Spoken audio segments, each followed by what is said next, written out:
जैसा आपने पार्ट 2 में देखा कि अपनी माँ के साथ क्या हुआ था, उसके पिता के साथ क्या हुआ था, उसको उसके पिता को सांप खा जाता है, उसको फिर नदी में फेंक देते पत्थर बांध के।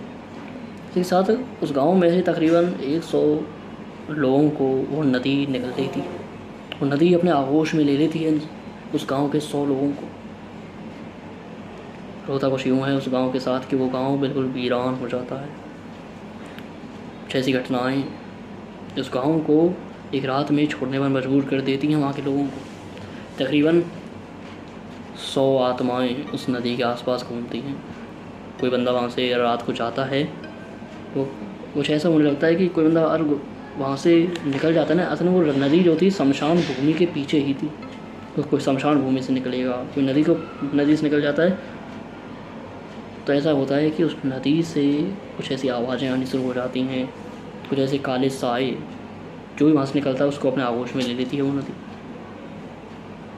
इतना भयावह मंजर हो जाता है उस नदी में। देखिए, गौर करने वाली बात यह है कि जो नदी एक गांव के 100-150 लोगों को अपने आगोश में ले चुकी है, तो कितने भूत प्रेत जन्नात कितने लग चुके हैं, कितने हैं, कितने का वास है उस नदी में। वो जो गाँव है वो अब भी मध्य प्रदेश के अंदर है, मैं नाम नहीं बता सकता उस गाँव का, बिल्कुल वीरान है वो।